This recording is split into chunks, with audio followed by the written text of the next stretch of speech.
नमस्कार, मेरा नाम है कपिल परमार और आप देख रहे हैं द बीजेवाईएम शो। कुछ दिनों से आप सुन रहे होंगे इनकम टैक्स हुआ फेसलेस। अब ये फेसलेस का क्या मतलब है, आइए आज यही आपको समझाते हैं।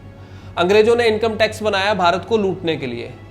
अंग्रेज चले गए लेकिन वही सिस्टम कांग्रेस ने अडॉप्ट कर लिया। इनकम टैक्स पेयर जिसके पैसे से देश का निर्माण होता है उसे शक की निगाहों से देखा गया है। शक की निगाहों से देखना तो अलग बात है, उसे गुनहगारों की तरह ट्रीट किया गया। लेकिन मोदी सरकार में अब ये नहीं होगा। मोदी सरकार में इनकम टैक्स पेयर को वही सम्मान मिलेगा जो एक देश सेवा में लगे हुए व्यक्ति को मिलता है। इसके लिए मोदी सरकार इनकम टैक्स को पेनलेस, सीमलेस और फेसलेस बना रही है। इस मुहिम को नाम दिया गया है transparent taxation honouring the honest. अब इनकम टैक्स फेसलेस कैसे होगा? रिसर्च के दौरान मुझे एक बहुत ही अच्छी एनालॉजी मिली। एक क्लास है जिसमें 50 बच्चे हैं, एक टीचर है।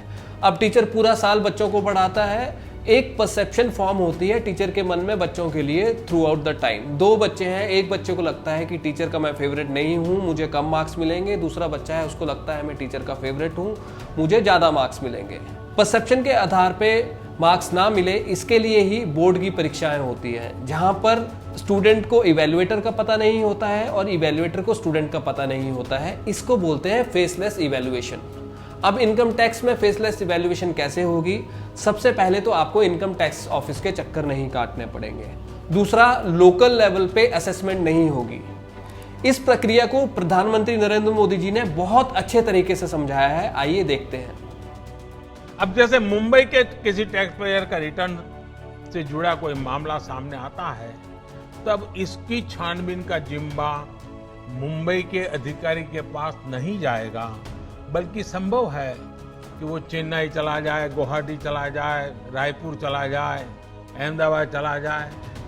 वो फेसलेस टीम के पास जा सकता है और वहां से भी जो आदेश निकलेगा उसका रिव्यू किसी दूसरे शहर, कहीं जयपुर हो जाएगा, बेंगलुरु हो जाएगा, चेन्नई हो जाएगा, कोची हो जाएगा, वहां की टीम करेगी।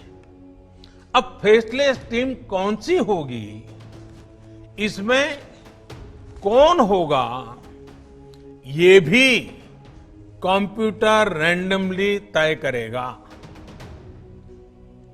और ये प्रक्रिया भी बार बार उसमें बदलाव होता रहेगा।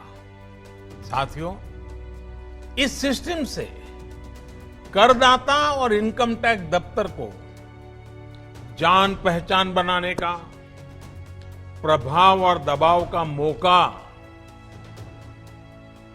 अब 0 हो गया।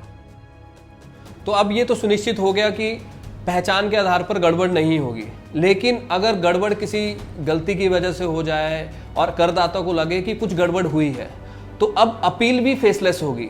यानी कि बोर्ड की परीक्षा में जैसे आप रीचेकिंग के लिए अप्लाई करते हैं तो रैंडमली किसी और इवैल्यूएटर के पास आपकी शीट रीचेक होने के लिए जाती है, वैसे ही अब आपका जो केस है किसी और इनकम टैक्स ऑफिस को रैंडमली अलॉट होगा।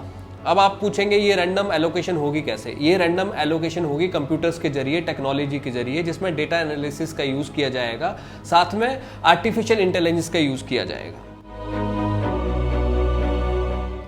अब बात करते हैं हमारी जिम्मेदारी की। इस वीडियो को देख रहे सभी लोग आगे आएं और इनकम टैक्स भरकर देश निर्माण में सहभागिता सुनिश्चित करें। बहुत बहुत धन्यवाद।